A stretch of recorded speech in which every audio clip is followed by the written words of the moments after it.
Buenos días, hermanos. Vamos a ponernos de pie, por favor, para comenzar este curso bíblico. Decimos en el nombre del Padre, y del Hijo, y del Espíritu Santo.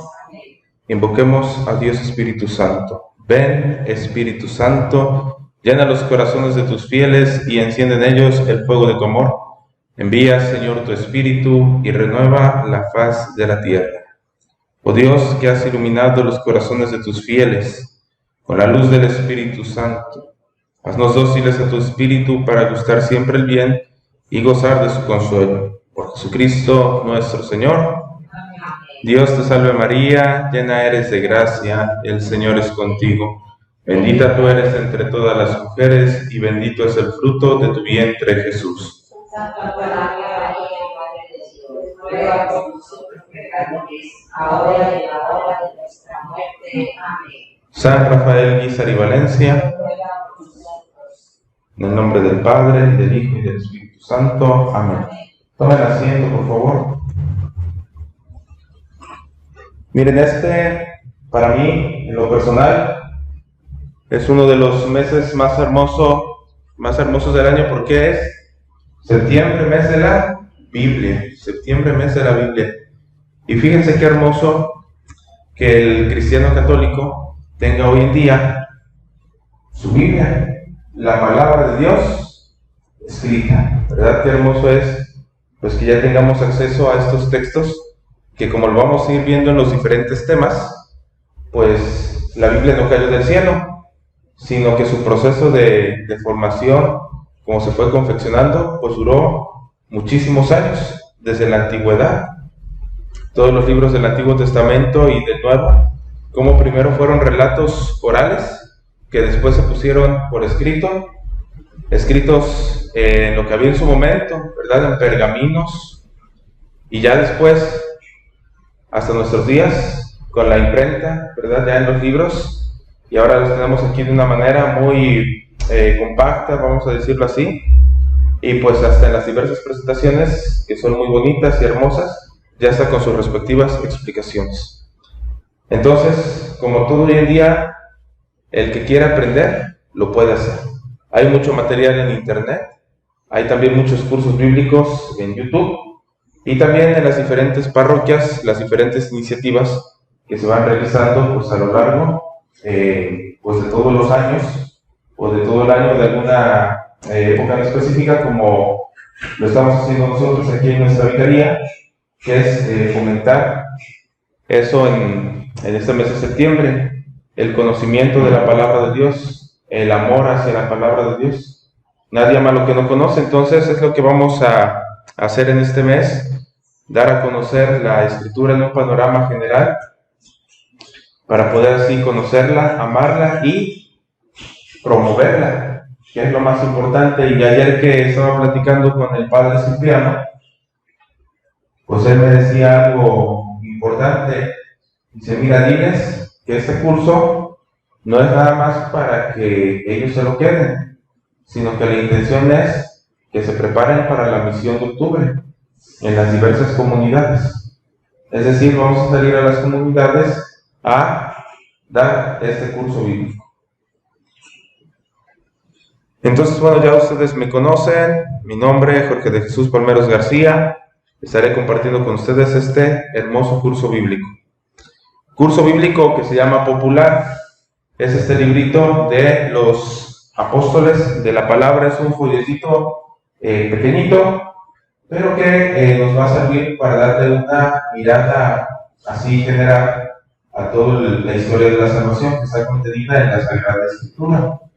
Toda la historia de nuestra salvación, como Dios en su voluntad de querer que todos los hombres se salven y lleguen al conocimiento de la verdad, pues comienza con la creación, la caída, pero no nos quedamos ahí, sino que nos promete un Salvador, que es Cristo, que es el culmen de la historia de la salvación. Y vamos a ir empezando desde lo básico. Tal vez los que estén aquí sabrán algunas cosas, algunas otras cosas no, y eso es lo importante, ¿verdad? El compartir. Para eso se les pidió que trajeran su Biblia. Y vamos a comenzar con lo básico. Fíjense que eso hay que tenerlo siempre en cuenta. Biblia es una palabra griega que quiere decir libros. De ahí, por ejemplo, deriva la palabra biblioteca. Viene de la palabra biblos, que también es el nombre de una ciudad. Fíjense, una ciudad donde se fabricaba el papiro que servía para hacer libros. De ahí deriva Biblia, de la ciudad de Biblos. ¿Y qué es la Biblia? Si les preguntaran qué es la Biblia, pues ahí tenemos una respuesta muy concreta. La Biblia es el libro sagrado de los cristianos que contiene la palabra de Dios escrita. Fíjense, la palabra de Dios escrita. Lo digo porque también nosotros como cristianos católicos tenemos la palabra de Dios no escrita, que es la tradición de la iglesia. La tradición de la iglesia, ya lo explicaremos en su momento. Pero eso, tanto la palabra de Dios escrita como la tradición, que es la palabra de Dios no escrita, se le conoce como el depósito de la fe, todo el depósito de la fe. Por eso también se llama Sagrada Escritura o Palabra de Dios. Es decir, que cuando nosotros leemos, sobre todo en la liturgia, es decir, en las eucaristías, en las celebraciones, cuando lo leemos como asamblea, como iglesia, pues Dios nos habla de una manera muy especial. Cuando nosotros leemos la palabra de Dios, es el mismo Dios quien nos está hablando. A Dios escuchamos cuando leemos su palabra y a Dios nosotros hablamos cuando oramos. Fíjense cómo Dios busca comunicarse con la humanidad. Entonces, pues tenemos estos medios maravillosos, la Sagrada Escritura, para pues poder ir captando los mensajes de Dios. Entonces ahí está esa definición muy básica. Si gustan pueden ir anotando.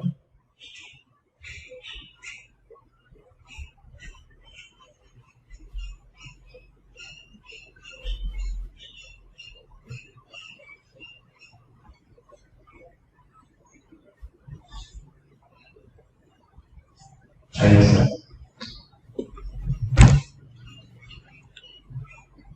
Ahora, ya sabemos qué es la Biblia y se preguntarán quién es el autor. Hay un autor principal, ¿verdad? Ya sabemos quién es. Dios es el autor principal de la Biblia. Él inspiró al agiógrafo o escritor sagrado. Noten esta palabrita, agiógrafo, quiere decir escritor sagrado. Ejemplos de escritores sagrados, tenemos muchos, todos los que aparecen en la Biblia: San Mateo, San Marcos, San Lucas. Los evangelistas son agiógrafos, no son escritores sagrados. Isaías, Ezequiel, Jeremías, Daniel, profetas del Antiguo Testamento, esos libros, su escritor sagrado es llamado agiógrafo, así se le conoce como un agiógrafo. Dios los inspiró, eso es inspiración divina, es decir, el Espíritu Santo actuó en ellos para que pusieran por escrito solamente lo que Él quería. Todo aquello y solo aquello que quería que se escribiera. Ahí se habla de la inerrancia. ¿Qué es la inerrancia? Que en las Sagradas Escrituras no hay error. ¿Por qué? Porque Dios eligió a una persona concreta, de un tiempo concreto, de un lugar concreto, para poner por escrito su mensaje. Ahí está. Fíjense, el autor principal y los autores secundarios.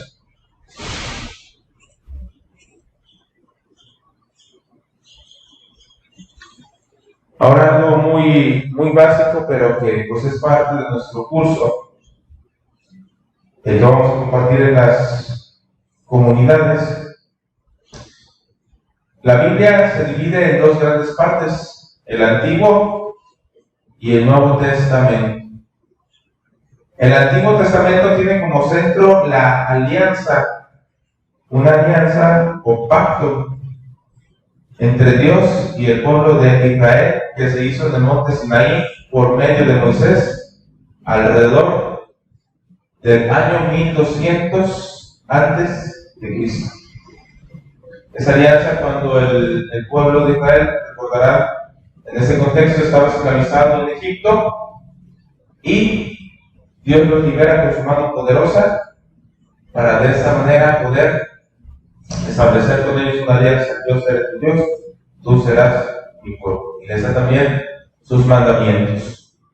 Pero también tenemos el Nuevo Testamento. Testamento significa alianza o significa pacto. El Nuevo Testamento tiene como centro la alianza o pacto entre Dios y su iglesia. ¿Qué se hizo en el monte Calvario con la muerte de Jesús en la cruz? Ahí se sella la nueva alianza. Esa es la nueva alianza. Que Cristo también, fíjense, la sella con su sangre. Recordemos lo que dice el sacerdote de la consagración. Porque Jesucristo delante de la última cena, de una manera litúrgica o celebrativa, lo que después hará en el Calvario de manera cruenta. Sangre de la alianza nueva y eterna para nuestra salvación. Entonces ahí se sella la alianza, la nueva alianza. Los dos pactos, el antiguo con el pueblo de Israel y el nuevo pacto, la nueva alianza con su iglesia, que es, la iglesia es el nuevo pueblo de Dios, el nuevo pueblo de Dios, fundado en la sangre de nuestro Señor Jesucristo.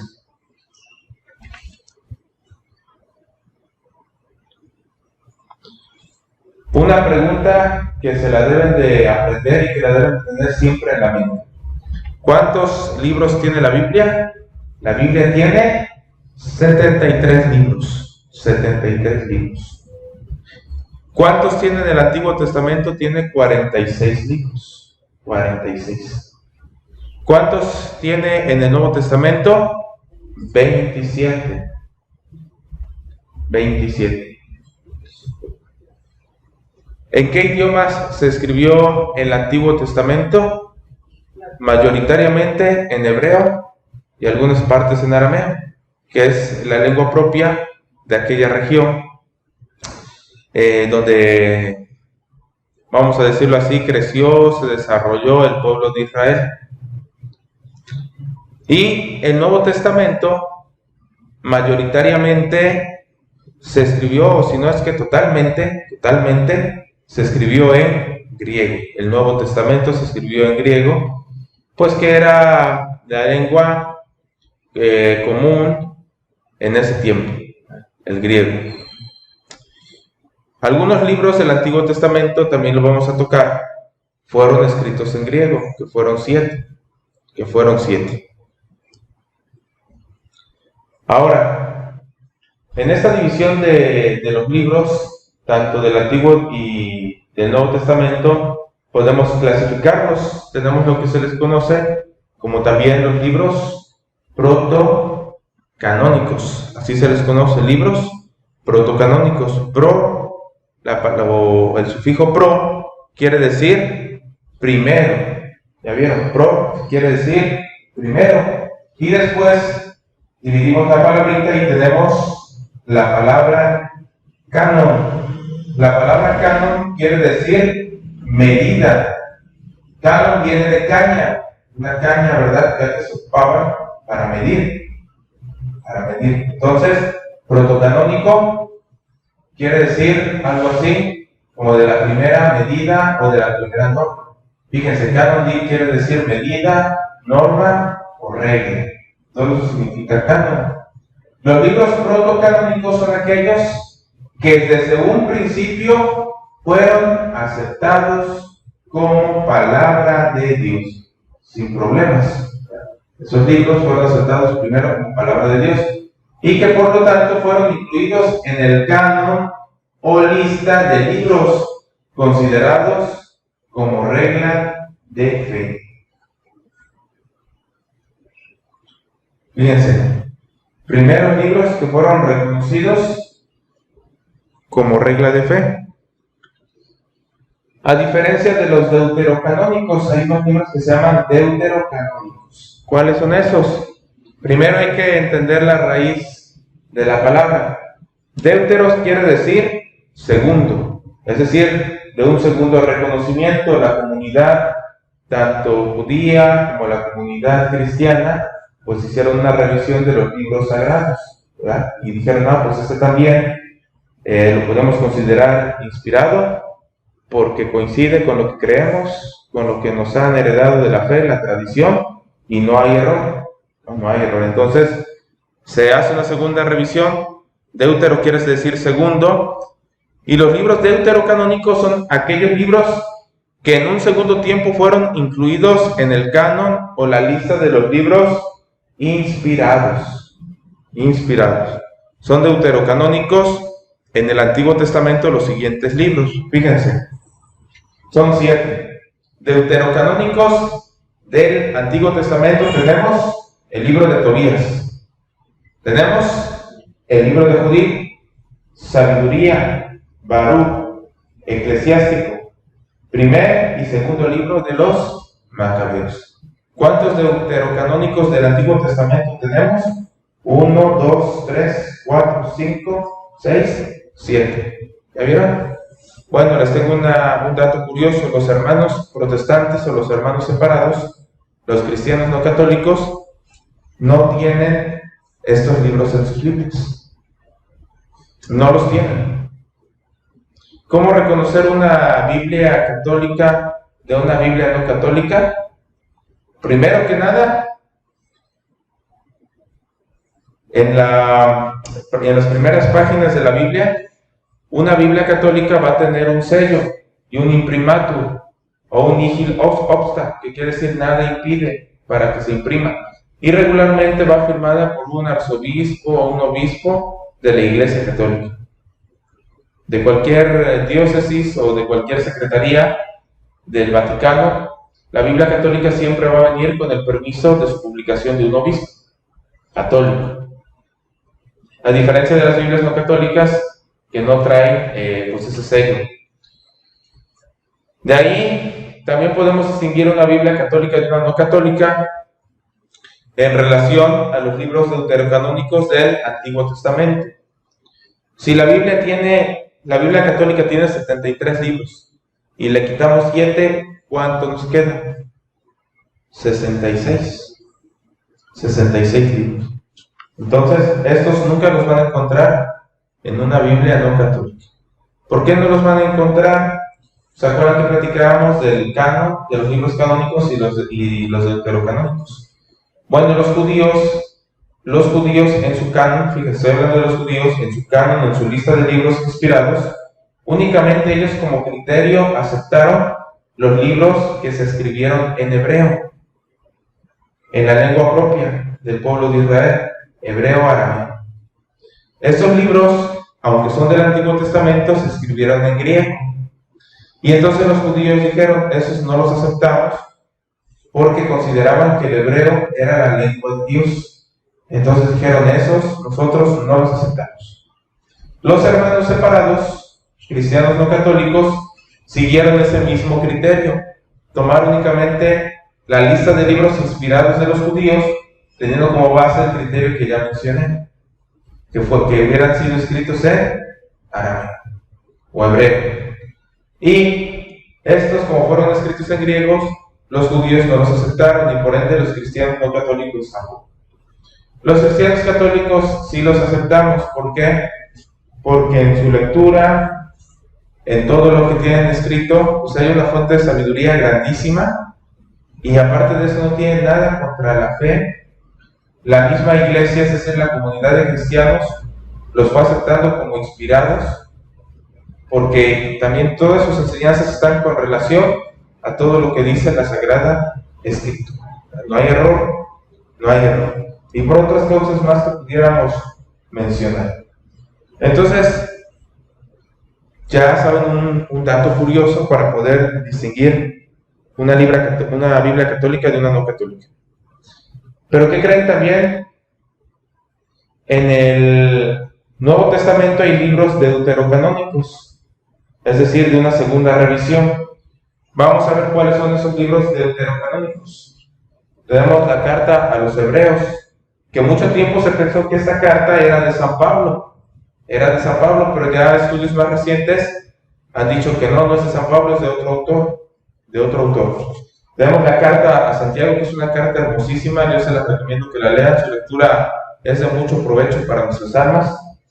Tenemos también la segunda carta de San Pedro y la segunda y tercera carta de San Juan, la carta de Judas y el Apocalipsis. Son libros deuterocanónicos, es decir, que la misma comunidad cristiana, en su criterio, iluminada por el Espíritu Santo, dijo, estos libros también son inspirados. Ahora, recuerden que les comenté que el proceso de la formación de la Biblia o la formación del canon pues duró muchos años. Y si nosotros nos detenemos a pensar los inicios de la iglesia primitiva, pues la iglesia primitiva ya tenía, vamos a decirlo así, una primera Sagrada Escritura. Porque recordemos que Cristo era judío. Y como buen judío, Cristo Jesús citaba muchas veces la Sagrada Escritura. ¿Pero cuál era la Sagrada Escritura de Cristo? Pues el Antiguo Testamento. Jesucristo rezaba los salmos, oraba con los salmos. Y muchas veces citó a profetas como Isaías. Tenemos ese ejemplo de Lucas 4, donde a Jesús le toca hacer una lectura en la sinagoga y lee a Isaías cuando dice, el Espíritu del Señor está sobre mí, porque me ha ungido. Es una profecía que se le aplica él mismo como Mesías ungido de Dios. Entonces, ¿por qué menciono todo esto?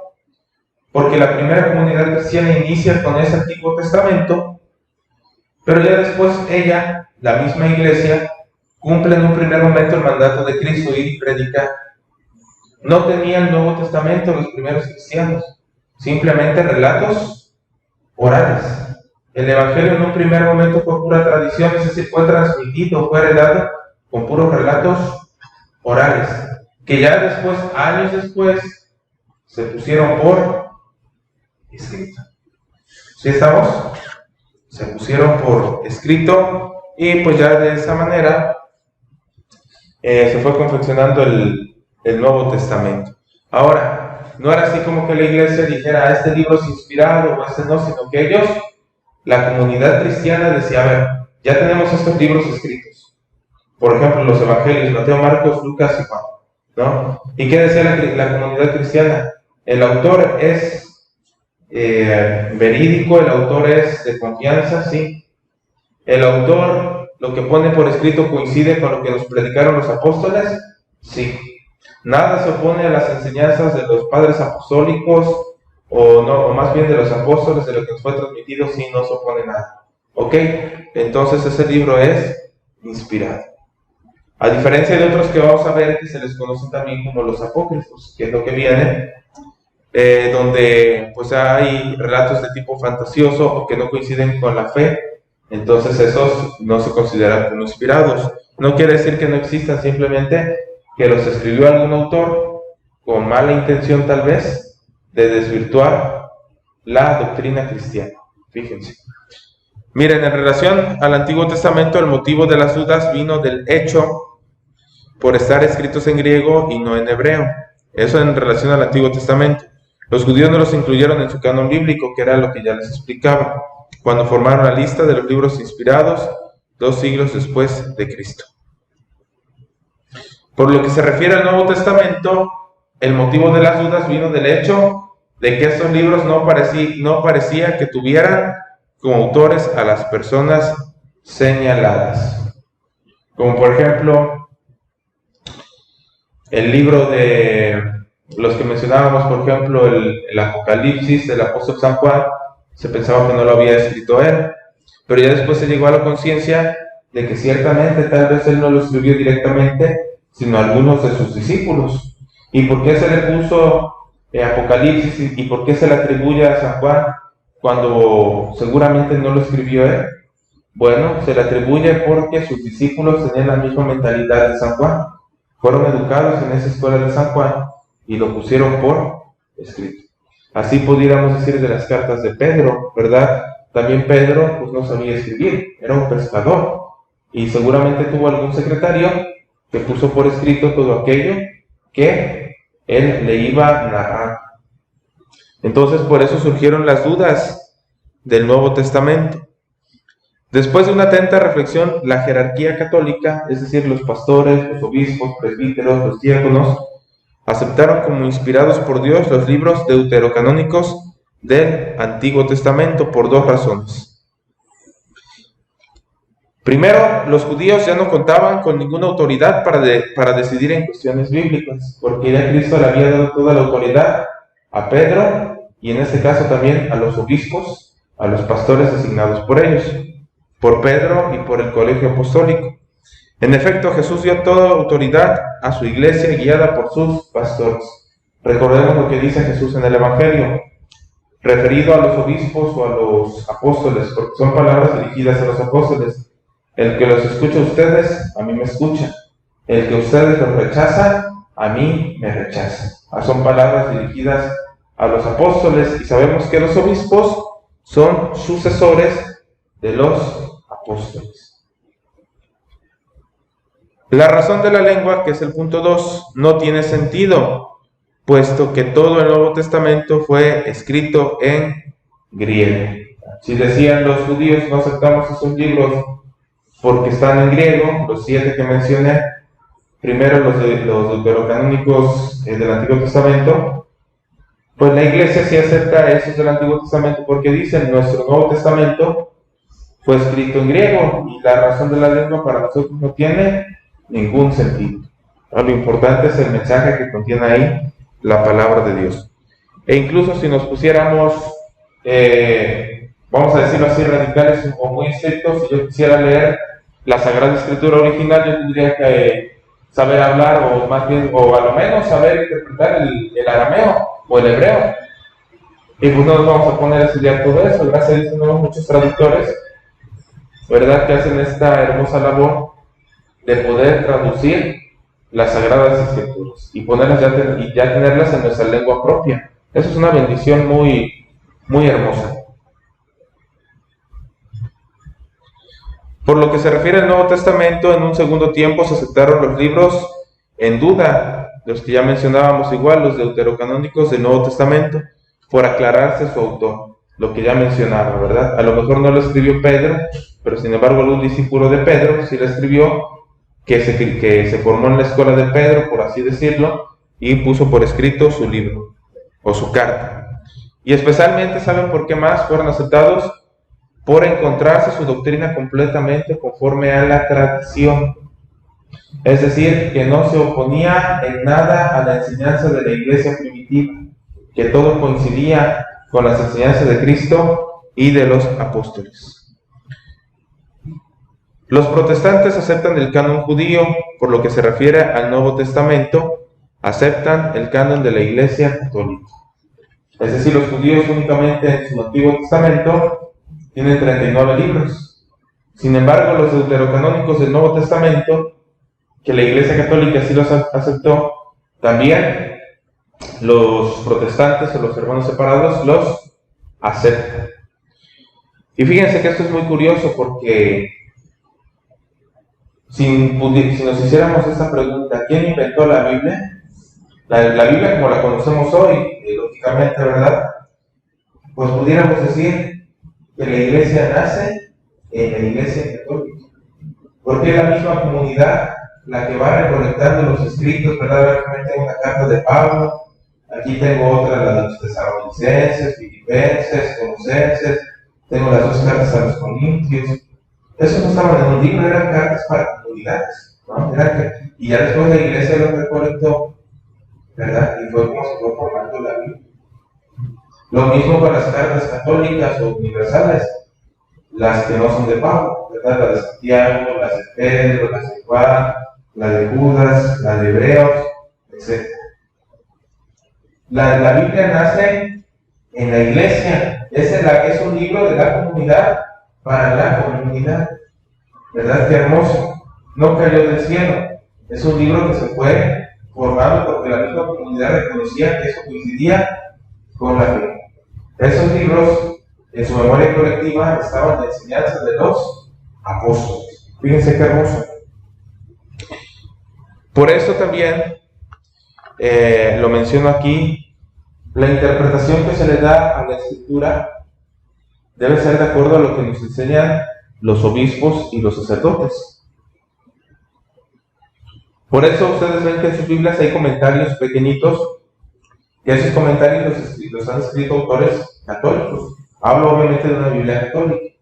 Y hay que abocarnos a eso, ¿para qué? Para entender la Biblia con el mismo sentido que la Iglesia la ha entendido durante estos ya poco más de 2000 años. Y no entenderla de nuestra manera, porque a veces se corre el error. Miren, los hermanos separados dicen solo escritura. Esa es su norma. Solo escritura. Y lo que no está en la Biblia, ellos no lo aceptan. Ellos no lo aceptan. Y como no lo aceptan, pues empiezan con algunas preguntas. A ver, ¿dónde dice la palabra misa en la Biblia? ¿Dónde dice la palabra Eucaristía? ¿Por qué tienen sacramentos si no se dice que haya sacramentos? ¿No? ¿Por qué hay que bautizar a los niños si Jesucristo se bautizó adulto? Y bueno, todo eso tiene una explicación, porque nosotros no solamente contamos con la Escritura, tenemos lo que es la tradición, la palabra de Dios escrita, y tenemos también la interpretación que los obispos nos han dado, y que todo eso ha sido un proceso de formación desde las primeras comunidades y ha ido madurando muchas cosas hermosas. Tenemos también los libros apócrifos. ¿Cuáles son esos? Apócrifo quiere decir oculto. Son escritos de autores desconocidos. La Iglesia los rechazó por no encontrar su doctrina conforme a la tradición. He aquí algunos ejemplos: las Odas de Salomón, el libro de Enoc, el libro de Pedro y el Evangelio de Tomás, entre otros. Hay un Evangelio de Santiago que se le conoce como Protoevangelio de Santiago. ¿Y por qué no se aceptan esos apócrifos? Porque no están de acuerdo a la tradición de la Iglesia. Por ejemplo, hay un Evangelio en donde se dice que Jesús niño un día estaba jugando y que se le ocurrió hacer pajaritos de barro y que le sopló y que empezaron a volar. Hay otros relatos de los libros apócrifos donde se dice que, por ejemplo, un día el niño Jesús estaba jugando y vio una palmera y levantó la palmera que se agachara para ir a agarrar un coco, ¿verdad? Son relatos muy fantasiosos, y que en la predicación de la Iglesia dijeron, pues esto no coincide nada con lo que nos han enseñado los apóstoles, porque ciertamente como Dios, Jesucristo lo habrá hecho. Pero tengamos en cuenta que también el mismo Cristo iba diciendo en estatura, en sabiduría y en gracia, como lo mencionan los evangelios. Verdadero Dios, verdadero hombre, y creció en una familia sencilla. Fíjense, Jesucristo creció como un niño, no porque lo haya sido, pero creció, puede decirlo así, como un niño cualquiera, en el sentido de que creció en un pueblo, jugó con los niños de su pueblo, se cayó, se raspó, lloró, sufrió. Y pues en relación a esto, estos relatos que se nos dan en los libros apócrifos no coinciden con lo que enseñaba la Iglesia.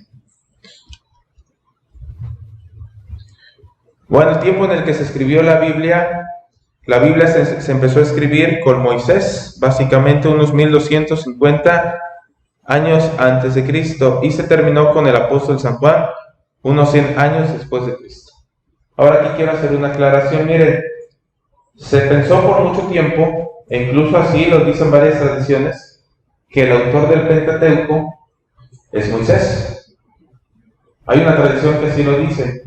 Pero ya después, si nos ponemos un poquito más rigurosos, pues se ha estudiado e incluso van apareciendo manuscritos antiguos en partes de aquella región de Palestina y por toda esa área geográfica donde se desarrolló la historia de la salvación. Y ya muchos investigadores, estudiosos han creído en la conciencia de que solamente esa tradición de como de Moisés escribió la Torá o el Pentateuco, pues es como simplemente un mito o una historia, porque se ha caído en la conciencia de que esos mismos libros del Pentateuco también fueron parte de un proceso evolutivo. Por ejemplo, el Génesis, se dice que el Génesis, muchas de sus partes fueron escritas en el exilio, que el pueblo de Israel tiene a Babilonia, cuando se divide el reino, cuando llega Nabucodonosor, saca al pueblo de Israel de Jerusalén, al pueblo judío, ¿verdad? Y se los lleva hacia Babilonia y ahí están cautivos hasta su regreso, ¿verdad? A la tierra que Dios les había dado en Jerusalén como capital. Entonces, eso por citar a Moisés, se dice que se empezó a escribir la escritura unos 1250 años antes de Cristo. Fíjense. Y se termina de escribir la Biblia unos 100 años después de Cristo. 100 años después de Cristo. ¿Cuál es el último libro de la escritura? El Apocalipsis del apóstol San Juan. Ahora, ¿cuál es el criterio que la iglesia tomó para decir ya no hay que meterle más libros? Porque después de la muerte del apóstol San Juan, quiero que ustedes reflexionen, ¿creen que se siguieron escribiendo libros o cartas? Sí, pero la iglesia ya no los reconoció como inspirados. ¿Cuál es el criterio que la iglesia tomó para cerrar el canon o el listado de los libros inspirados? La muerte del último apóstol. Ese fue el criterio que tomó la iglesia. Con la muerte del último apóstol se cierra el canon o el listado de los libros inspirados. Ahí está. Entonces, como ven, nosotros tenemos una herramienta maravillosa que es nuestra Sagrada Escritura. Y quiero hacer una pausa, pues para que meditemos, ¿verdad?, en que detrás de ese libro hay muchísima historia. Gente que ha dado la vida por la palabra de Dios.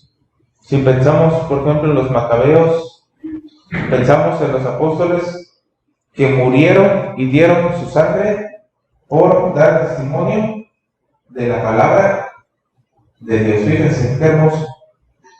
Y justamente en esos días, cuando estaba preparando este curso bíblico, estaba leyendo un autor que ponía una imagen de un epitafio, ¿verdad?, de una persona que ya había muerto, y decía: aquí murió un cristiano católico que nunca leyó la Sagrada Escritura, nunca se enteró de la buena noticia de Dios.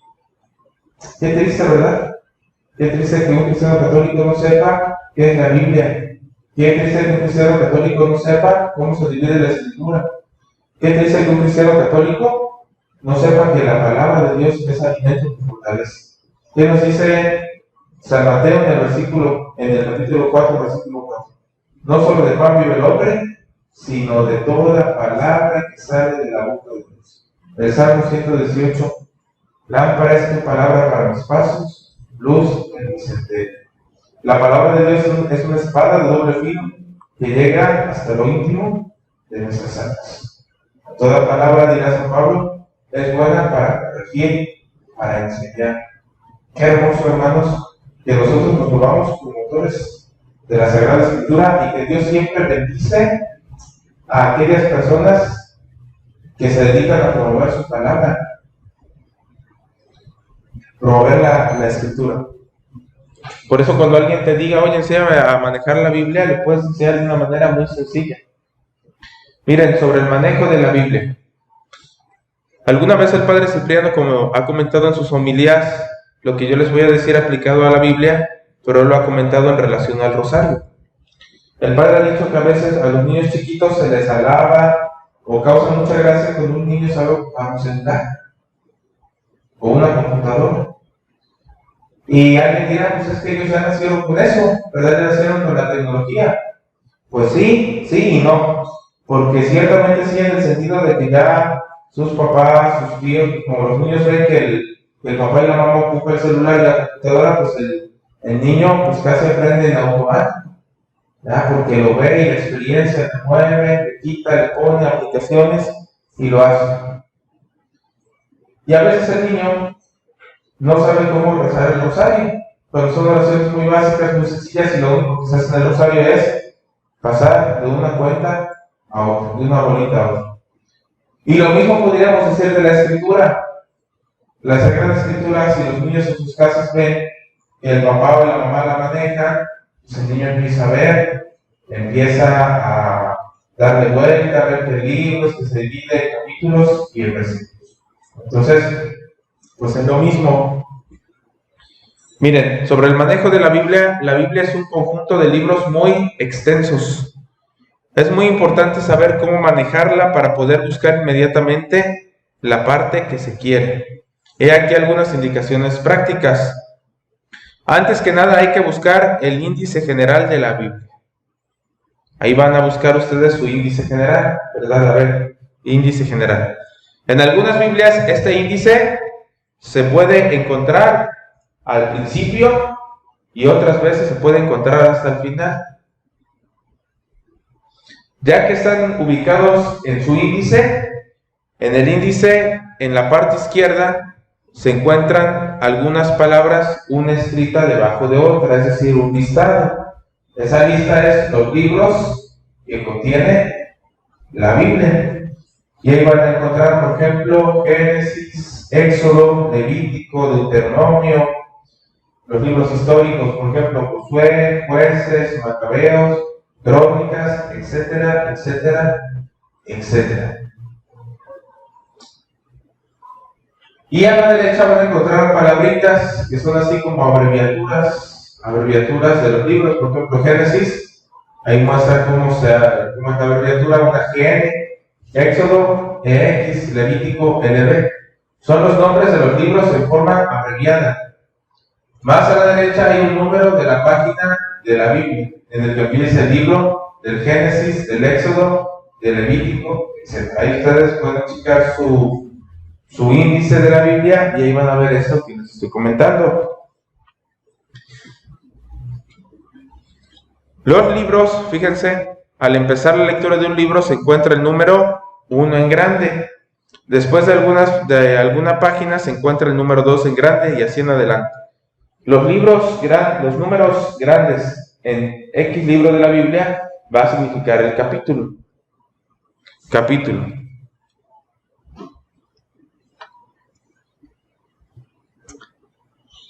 Fíjense, tenemos también los versículos.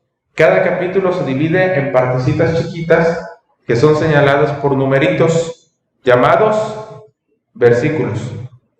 Y una cita bíblica es el conjunto del libro, el capítulo y versículo o versículos. Todo esto, ¿verdad? Nombre, capítulo y versículo se le conoce como cita bíblica para leer pues una parte, ¿verdad?, de la Sagrada Escritura. Como lo hacemos en la liturgia de la palabra, si se han dado cuenta, se van leyendo entre semana.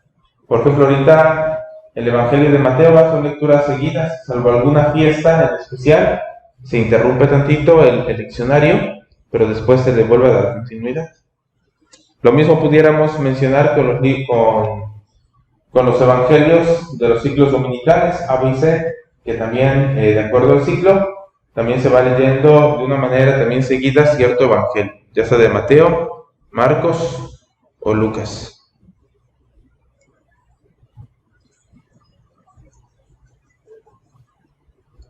Ahí está el manejo de la Biblia. Primero se pone el nombre del libro abreviado, son las abreviaturas que están en la lista, después el número del capítulo y después el número del versículo. Entre el capítulo y el versículo se pone una coma. Por ejemplo, como aparece ahí en la pantalla, Génesis 3,1. ¿Cómo se lee eso? Libro del Génesis, capítulo 3, versículo 1.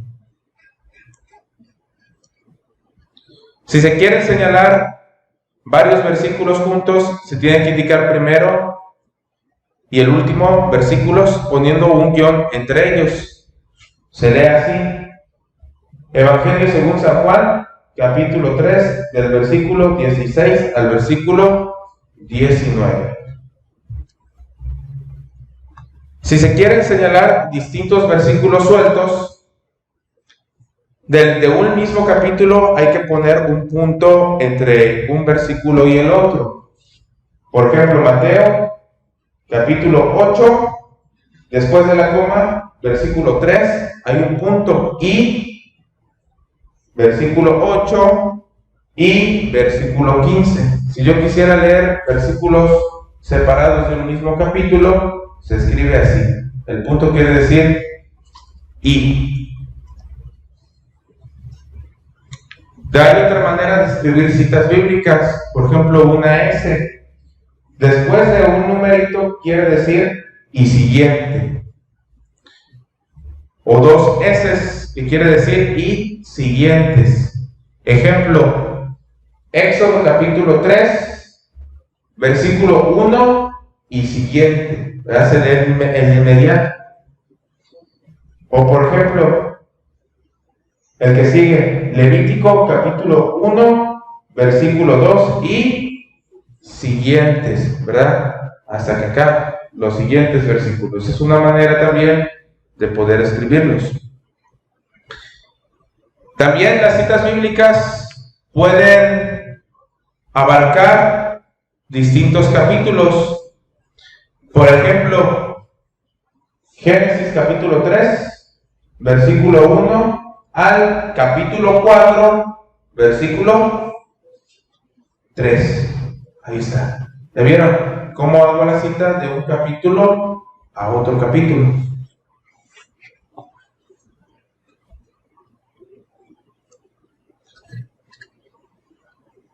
Aquí hay más ejemplos.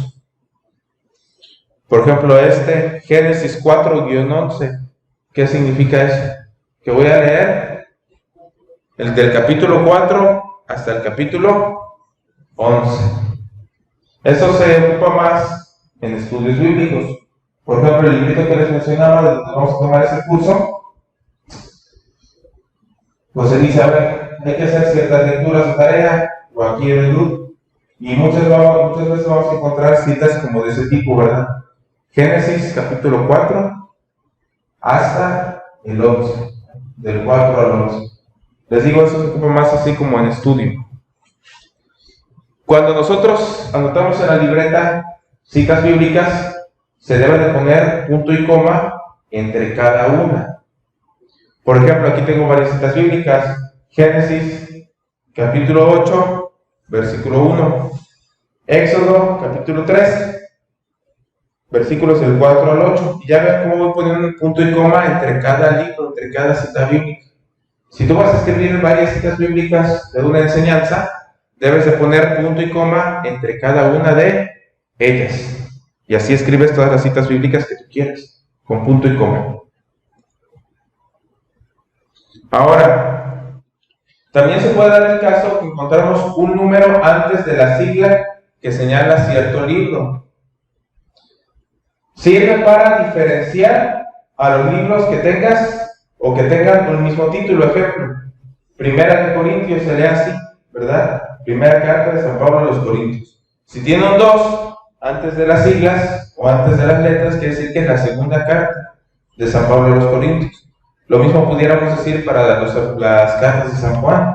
Por ejemplo, las cartas de San Juan. Como norma general, lo que precede la coma es el capítulo y lo que sigue es el versículo. El guión quiere decir hasta, ¿verdad? Eso quiere decir el guión, hasta. Y puede unir capítulos o versículos. Eso quiere decir. Ejemplo, Génesis del 8 al 11. Se lee así, Génesis del capítulo 8 hasta el capítulo 11. Ahí tenemos más ejemplos. Éxodo capítulo 3, versículos. Recordemos que la coma separa capítulo de versículos del 2 al 9. Lo mismo con Mateo. Fíjense, se lee Evangelio según San Mateo del capítulo 8, versículo 3 hasta el capítulo 15, versículo 1.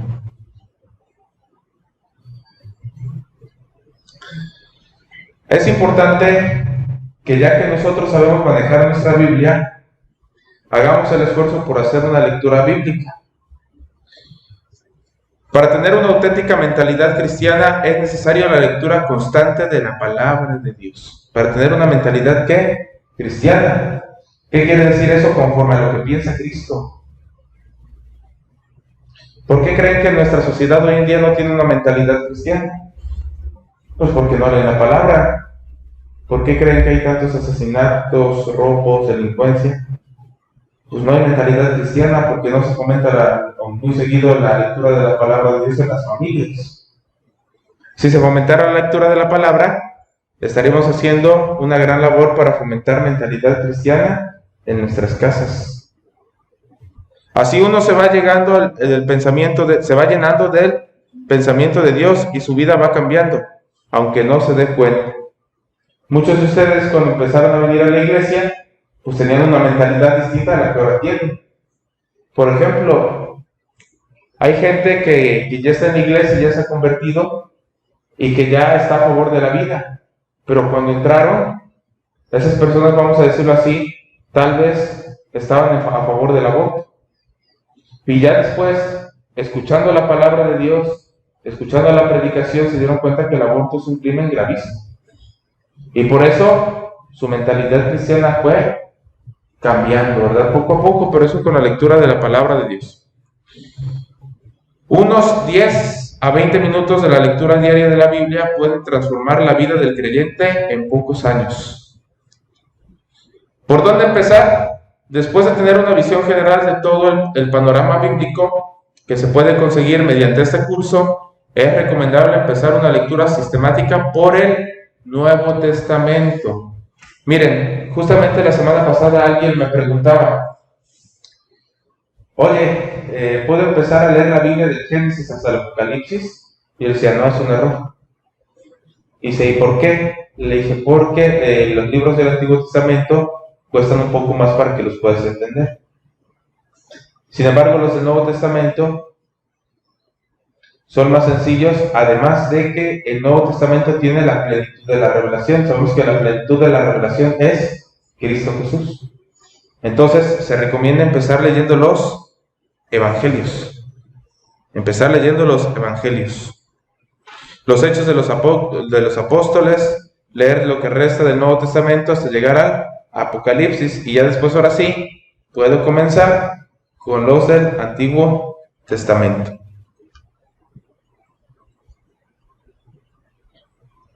No basta la simple lectura de la palabra de Dios, se necesita también un estudio serio, puesto que se presentan ciertas dificultades y es necesario darles una respuesta. Las dificultades pueden venir del mismo texto bíblico o de parte de los enemigos de Dios o de la fe católica. Este curso representa el principio de un método práctico para comprender mejor la Biblia. Existen otros métodos también, que cada quien escoja el que más le convenga. Lo importante es que esté a la medida de la propia capacidad, que cada uno haga el esfuerzo por comprender realmente el mensaje de la palabra de Dios. Es importante instruirse en la palabra, ¿por qué? Cuando nosotros tomamos una cita bíblica, los cristianos católicos no tomamos una cita bíblica aislada. ¿Qué les quiero dar a entender con eso? Hay muchos hermanos separados que te dicen, aquí en la Biblia dice que no te harás imágenes de lo que hay arriba en el cielo y abajo en la tierra. Y toman una cita del Éxodo, que es muy famosa, y que con eso ya te quieren lavar el coco para decirte que las imágenes son malas. Y hay que ponerse a estudiar, porque el cristiano católico debe contestar eso es mentira. Porque cuando tú tomas una cita bíblica debes también tener en cuenta lo que dice en relación a los demás libros. Por ejemplo, en el capítulo 21 del libro de los Números aparece cuando Dios le manda a Moisés hacer una serpiente de bronce. ¿Y qué acaso esa serpiente de bronce no es una imagen también de lo que hay en la tierra? ¿Sí? ¿Qué acaso el rey Salomón no le mandó a poner pinturas, imágenes a su templo? Y incluso Dios que nos mandó a hacer unos querubines para que acompañaran al arca de la alianza. ¿Sí? Entonces, no se deben de tomar los textos aislados. Por eso es importante que aparte de la lectura haya un estudio. Miren, todo conocimiento requiere un esfuerzo. Estar aquí sentado hay que hacer un esfuerzo. Primero dejar ciertas actividades, ¿verdad? A lo mejor tú tienes que hacer algo, pero te estás esforzando. O a lo mejor intelectualmente te cuesta, pero tienes que volver y releer. Ahorita que suba el video a YouTube, les voy a pasar el enlace para que después vuelvan a repasar la clase y la compartan. Pero miren lo que decía Pitágoras en relación a las matemáticas. No existe ningún camino fácil para llegar a entender las matemáticas. Todos exigen un esfuerzo. Todos los caminos exigen un esfuerzo. Pero a quienes se esfuerzan está reservado el gran premio de entenderlas. Eso decía Pitágoras en relación a las matemáticas. No es fácil aprender matemáticas. Tal vez a algunos se les dificulte más, a otros menos. Pero no hay ningún camino fácil. Se debe de hacer un esfuerzo. Y cuando se hace un esfuerzo hay una recompensa. Y la recompensa es poder entenderlas. ¿Sí queda? Lo mismo pasa con la Biblia. Si haces el esfuerzo por estudiarla seriamente, tendrás el premio de entenderla. Esa será tu recompensa, poder entender la Sagrada Escritura y poder comunicarla a los demás.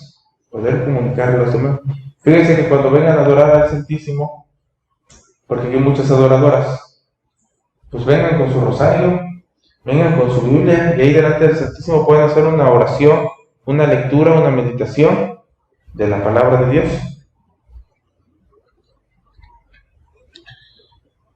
Fíjense, Biblia, ciencia, historia y cultura. ¿Por qué la Biblia no habla en forma científica? La Biblia no es un libro científico, hermanos. ¿Por qué en la Biblia hay relatos pornográficos? Porque también vamos a encontrar muchas guerras y mucho de esto en la Sagrada Escritura. ¿Por qué lo hay? ¿Por qué en la Biblia hay machismo? Se pudiera decir.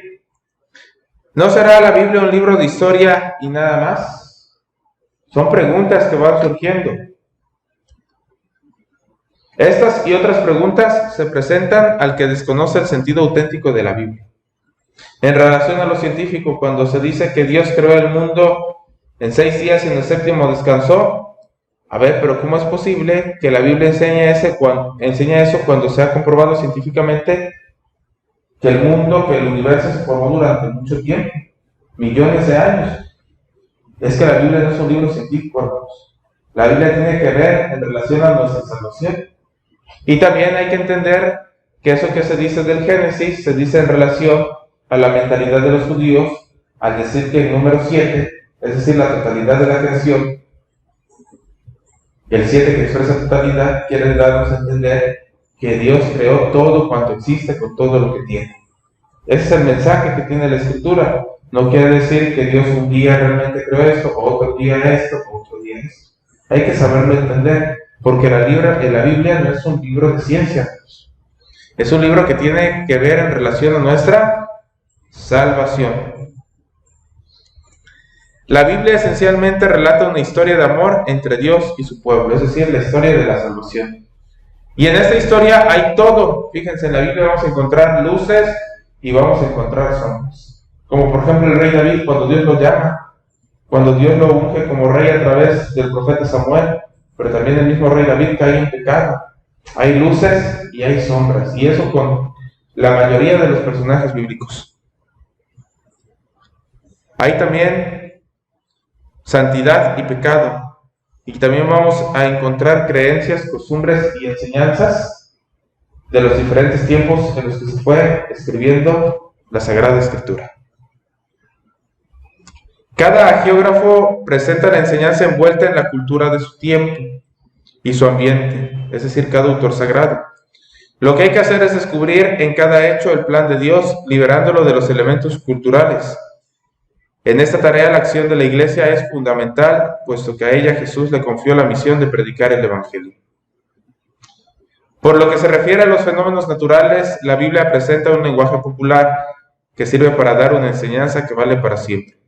Hay que fijarse en la enseñanza y no en el lenguaje que se usa. Ese puede cambiar continuamente. En efecto, el lenguaje científico del siglo pasado no es el mismo de ahora. Y en el siglo próximo se reirán de nuestros conocimientos científicos. ¿Por qué? Porque se van haciendo nuevos descubrimientos. Por lo que se refiere a ciertos hechos inmorales, la Biblia los presenta sin aprobarlos. La Biblia los relata, pero no los aprueba. No significa que porque ciertos hechos que son inmorales o que son malos como las guerras, quiere decir que la Biblia los aprueba. Se presentan ahí porque fueron parte de un contexto histórico o de alguna enseñanza, pero no significa que la Biblia los esté aprobando o que esté de acuerdo con ellos. Lo mismo por lo que se refiere al machismo. En efecto, no todo lo que presenta la Biblia es enseñanza. No pasa lo mismo cuando habla un sacerdote o un catequista. Presentan una enseñanza envuelta en una cultura. Para evitar errores hay que saber distinguir entre una y otra. Y bueno, ya para ir finalizando, quiero que tengamos en cuenta el panorama general de todo el curso bíblico que vamos a estar haciendo. Hoy fue la introducción, hoy que vimos desde qué significa la palabra Biblia, cómo está conformada la Biblia, los libros, cómo un libro se divide en capítulos, en versículos, cómo escribir citas bíblicas, lo importante de la lectura de la palabra de Dios, lo importante de un estudio serio, que en la Biblia vamos a encontrar libros del Antiguo, del Nuevo Testamento, canónicos, protocanónicos, deuterocanónicos, saber que también hay libros apócrifos, y que el proceso de la Biblia no fue de un día para otro, sino que se fue gestando, y que la Biblia nace en la comunidad judía y después la comunidad cristiana, con la autoridad que le da Cristo, va haciendo ese discernimiento sobre los libros que sí deben de tener y que no deben de tener, y como regla que pone la comunidad cristiana es la apostolicidad, es decir, con la muerte del último apóstol se cierra el canon bíblico. Ahora, panorama general del curso. Para esto es importante que traigan su Biblia. Tenemos la creación, la desobediencia, el pecado de Adán y Eva, la liberación de Egipto y la alianza en el Sinaí, la etapa de los jueces y los reyes. Tenemos la etapa de los profetas, que son los que hablan en nombre de Dios, los profetas que anuncian y denuncian. Dios castiga a su pueblo y el pueblo se arrepiente un poco del exilio, ¿verdad? Cuando pues Dios usa precisamente a este pueblo asirio para castigar a su pueblo, es decir, para purificarlo. Tenemos también la esperanza del libertador, como el pueblo espera al libertador, es decir, al Mesías prometido por Dios.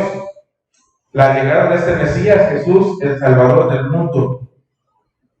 La vida pública de Jesús, la iglesia, el nuevo pueblo de Dios, el misterio pascual, pasión, muerte, resurrección de Jesucristo, el misterio por el cual hemos sido salvados, la iglesia en marcha, es decir, la comunidad cristiana que recibe el mandato de Cristo de ir y anunciar a los pueblos, y cómo la iglesia va marchando hasta nuestros días, y el regreso de Cristo, la parucía, que es de lo que se nos habla pues en los libros, y también de una manera especial en el Apocalipsis, que es la esperanza del pueblo de Dios, que entre luces y sombras camina, y que entre muchas dificultades va hacia el encuentro del Señor glorioso y resucitado, cuando éste venga en su segunda venida a juzgar a vivos y muertos, que es lo que decimos en el credo. Pues este es nuestro panorama general, esta es nuestra clase de hoy. Pues yo espero, hermanos, que inviten a más personas a que tomen este curso bíblico y tener en cuenta que es una riqueza. Miren, septiembre es el mes de la Biblia, es un mes muy especial. ¿Por qué? Porque nosotros debemos de hacer conciencia de que tenemos un gran regalo en la Biblia, en la Sagrada Escritura. Conocerla, amarla y darla a conocer a los demás. Y les cuento por qué septiembre es mes de la Biblia. El 30 de septiembre se celebra un santo muy querido por la Iglesia, San Jerónimo. San Jerónimo fue un gran traductor de la Biblia. San Jerónimo fue un gran traductor de la Biblia. ¿Cuál fue el trabajo de San Jerónimo? Traducir la Biblia del griego, porque antes la Sagrada Escritura en el tiempo de Jerónimo estaba en griego, traducir la Biblia griega al latín. Porque latín, en ese tiempo de San Jerónimo, era la lengua oficial de la Iglesia. Y fue un trabajo que le costó mucho, porque pues ser traductor no es fácil, ser fiel al texto, ser fiel al sentido, que tienen las palabras, ¿verdad?, para poder expresar un mensaje. Entonces, en relación a eso, la Iglesia reconoce la labor de San Jerónimo, un gran santo de la Iglesia, y que bueno, como su fiesta litúrgica se celebra el último día del mes de septiembre, la Iglesia ha tenido a bien dedicar este mes a la promoción de la palabra de Dios. Por lo que ya decía, San Jerónimo amó la Escritura, San Jerónimo dio su vida por traducir la Biblia, San Jerónimo dio todo su ser porque la palabra de Dios fuera conocida y amada. Por eso es que septiembre es el mes de la Biblia.